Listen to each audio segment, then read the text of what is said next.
vient de tweeter, Charles Aloncle, le rapporteur de cette commission. Je vais citer son tweet. Beaucoup de fausses informations circulent depuis hier concernant le contenu de mon rapport dont la divulgation est strictement interdite jusqu'à sa publication.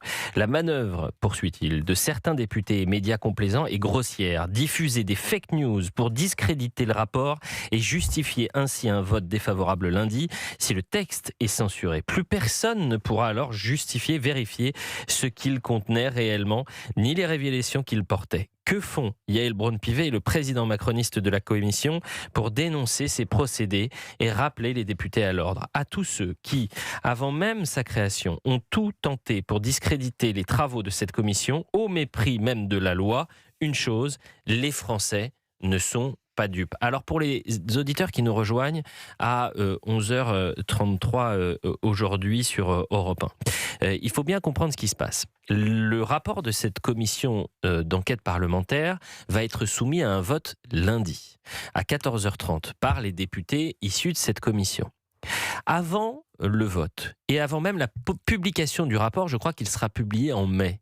Avant la publication, il est interdit, et c'est la loi qui le dit, il est interdit de dévoiler les éléments de cette commission d'enquête. Il s'avère que depuis hier, tous les médias sont en train de relayer certaines des préconisations. Il y a un climat qui s'installe. J'ai vu par exemple le titre du HuffPost qui dit « Les révélations, les préconisations sidérantes de Charles Aloncle ». Donc ils sont en train de créer une sorte de climat quelques heures avant un vote qui est essentiel. Alors moi je fais un choix dans cette émission et je vous l'ai dit ce matin sur CNews, par respect pour le travail des députés, je ne vais pas vous donner les pseudo-préconisations qui pour certaines visiblement, c'est ce que dit le rapporteur, sont fausses. Mais je vais aller sur le terrain du climat. Pourquoi aujourd'hui il y a ce mouvement, ce système médiatique et politique qui se met en branle quelques heures avant donc ce vote qui est un vote fatidique. Si les députés votent contre, plus personne n'aura même le droit de parler de cette commission.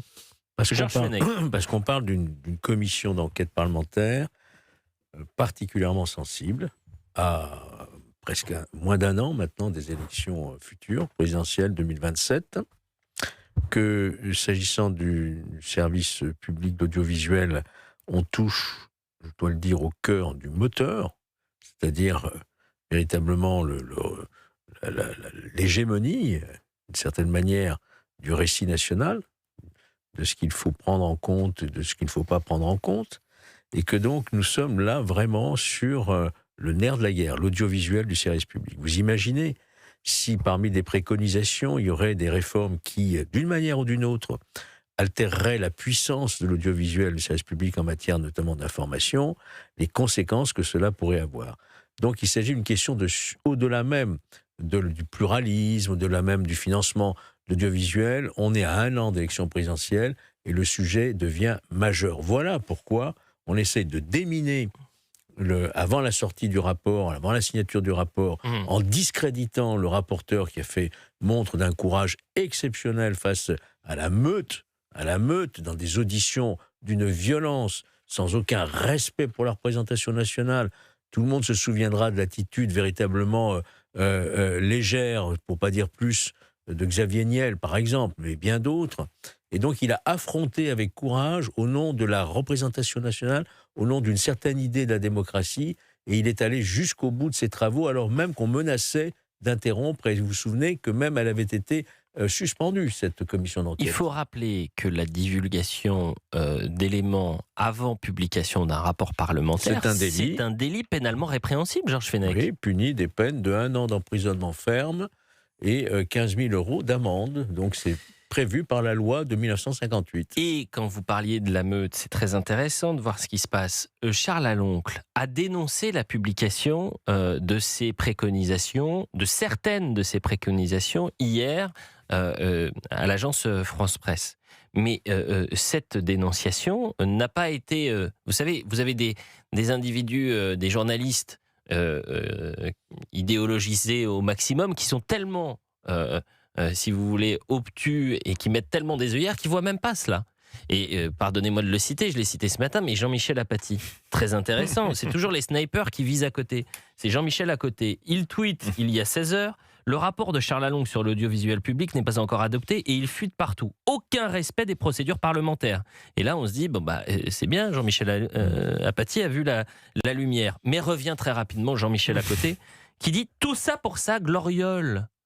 Tout pour sa gloriole. Donc il cible Charles Lalonde, qui lui-même a dénoncé le fait que ça soit relayé. Un dévoiement total, une pantalonnade de bout en bout, poursuit Jean-Michel Apathy. Sauf que Jean-Michel Apathy n'a même pas vu que le rapporteur alerte en disant d'ailleurs, Madame la Présidente de l'Assemblée nationale, Monsieur le Président de la Commission d'enquête parlementaire, réveillez-vous, il est en train de se passer quelque chose ces dernières heures, de mauvais, de malsain, à quelques heures de ce vote qui sera un vote fatidique, je le disais, pour la publication ou non du rapport. Voilà le climat dans lequel on est, Alexandre Devecchio.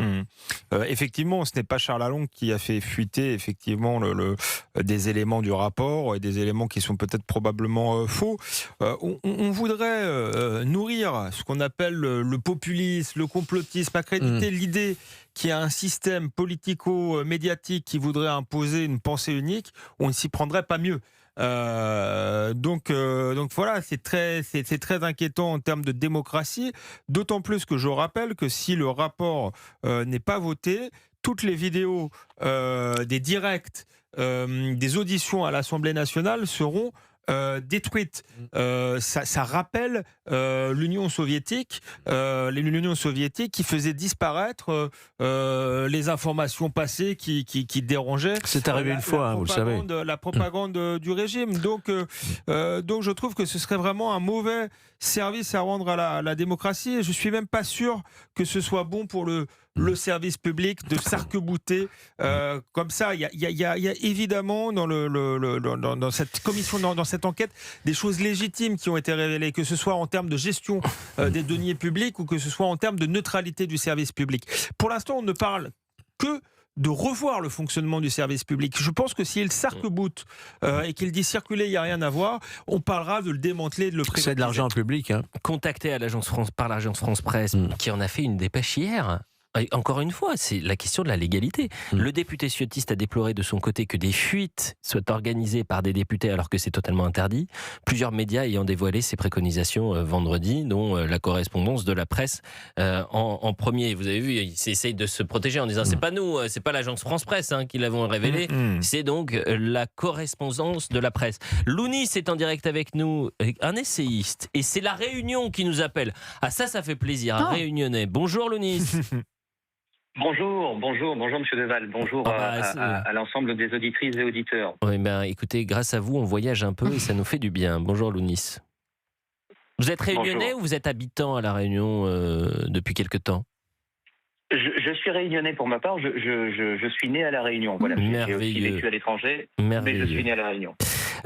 Quel regard vous portez justement sur ce qui vient de se passer du côté de la commission d'enquête parlementaire ? Je le disais donc, pour les auditeurs qui nous rejoignent à 11h41, des préconisations ont été dévoilées, ce qui veut dire que ça a été fuité par les députés, relayé par des médias, en toute illégalité, puisque c'est interdit de le faire. C'est interdit, le rapport doit être sécurisé, protégé avant publication et avant ce vote, je le disais, fatidique, lundi à 14h30. Absolument. La législation établie est d'ailleurs là pour en témoigner. Ce qui est avant toute chose cocasse, c'est qu'aujourd'hui, on a quand même un rapport sur l'audiovisuel public qui a donc fuité, comme vous l'eussiez dit, et qui se veut être pleinement relayé, quand bien même décrié, de ce même service public. Donc c'est dans un premier temps assez cocasse. On peut saluer le travail qui a été réalisé de ce brave député ciotiste. Et à mon sens, d'un modeste regard, d'une modeste analyse, c'est d'ailleurs là tout le problème, je pense, c'est que cette commission a été menée d'un député ciotiste, et on voit bien la caste de gauche aujourd'hui fustiger cela et essentialiser ce rapport à une idéologie qui serait a priori celle de l'extrême droite, ce qui n'est pas vrai, puisqu'on parle quand même du denier public, 4 milliards d'euros qui sont alloués à un service public qui aujourd'hui, en plus que de non pas aller d'un château à l'autre, pour prendre Louis-Ferdinand Céline. Rappeler aux auditeurs d'Europe 1 qu'avant le vote pour la publication ou non de ce rapport qui doit avoir lieu, ce vote lundi à 14h30, eh bien, la diffusion de ces préconisations est strictement interdite, pour ne pas dire illégale. Seuls les députés de la commission ont eu accès aux 300 pages sous la surveillance d'huissiers, avec interdiction de photocopier, de dévoiler les mesures. Les fuites à l'Assemblée nationale sont vieilles comme le Palais Bourbon, diraient certains, mais pour ceux qui rêvent de voir tomber le rapport, rien de mieux que d'abreuver une presse complaisante qui n'a pas supporté qu'un élu ciotiste vienne mettre son nez dans les 4 milliards d'euros du service public. On aimerait bien d'ailleurs, cher Elliott, une réaction de la présidente de l'Assemblée nationale, qui se fait attendre. Mais attendez, c'était il y a quelques heures seulement. On est samedi, c'est les vacances, mais ne vous inquiétez pas.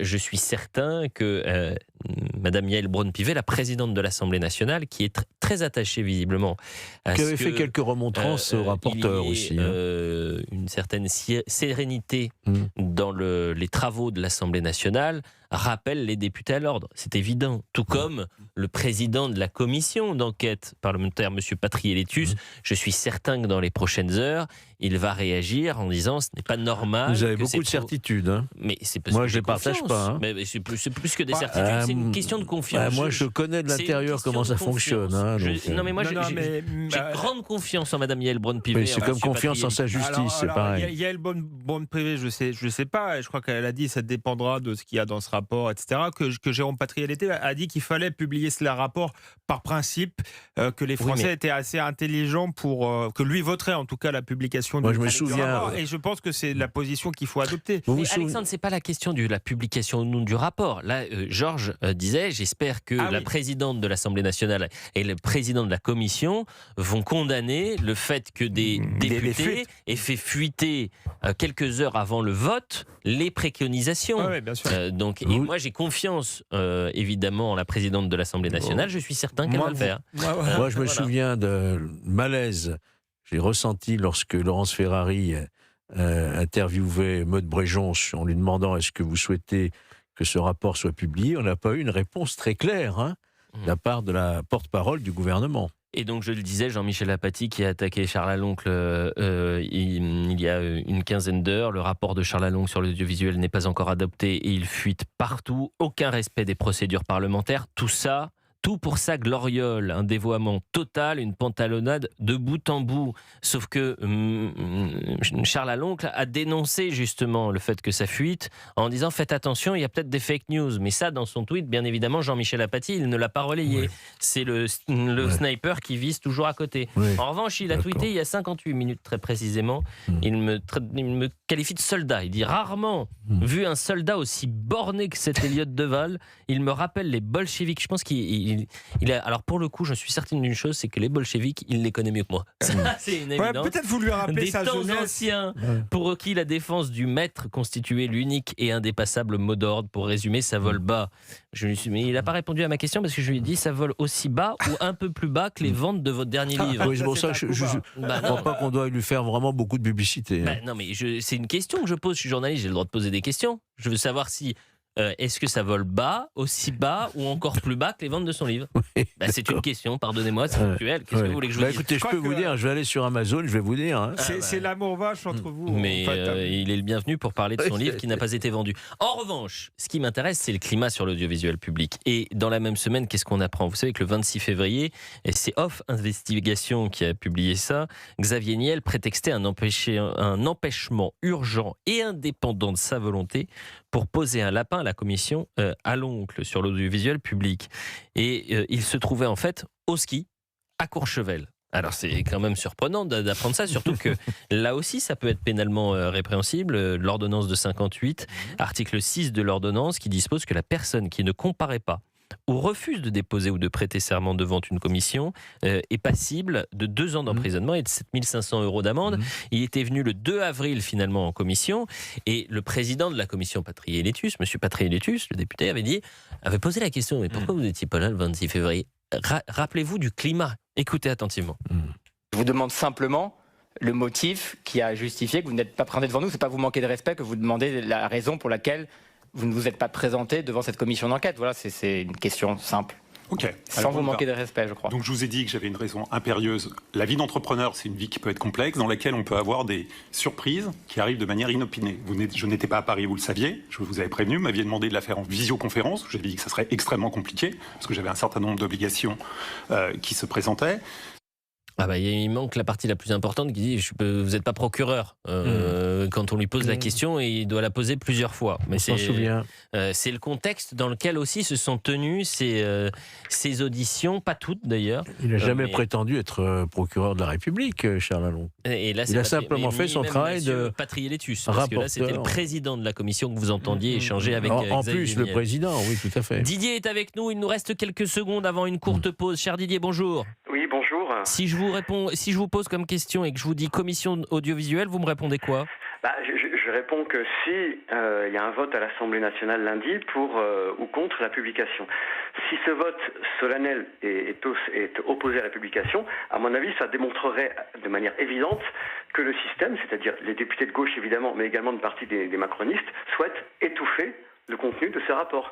Et pourquoi souhaite-t-il l'étouffer? Parce que ce rapport contient probablement, et les auditions de la commission d'enquête étaient publiques, donc tout le monde a pu en prendre connaissance, contient probablement des informations gênantes pour l'audiovisuel public et pour les gauchistes qui sont à la tête de ces institutions et qui veulent poursuivre sur fonds publics leurs petits arrangements avec les surfacturations des sociétés de production dirigées par des milliardaires de gauche comme par hasard.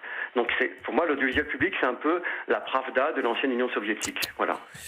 Eh bien, écoutez, la parole est libre sur Europe 1. La parole est libre. Vous avez failli être modéré par, par Georges Fenech. On ne peut pas, tant qu'on n'a pas encore d'éléments précis, cher monsieur, et je comprends votre point de vue aussi, mais on ne peut pas parler de surfacturation, ce qui est un délit pénal. Donc là, on se mettrait en difficulté. J'avais pas entendu surfacturation. Surfacturation, c'est déjà... J'étais en train, tout en écoutant Didier... c'est diffamatoire si ça n'est pas vérifié. Pas suffisamment attentivement, visiblement, et heureusement que Georges Fenech est là pour modérer les propos, parce que j'étais en train de chercher la première partie de l'échange entre M. Patriélétus et Xavier Niel, et je n'ai pas tout entendu. Mais Didier, la parole est libre, il faut attention, et évidemment c'est une parole libre sur Europe 1, il faut toujours quand même faire attention à ce que ça ne passe pas le champ de la légalité. Absolument. Et vous avez parlé de diffamation, cher Georges Fenech.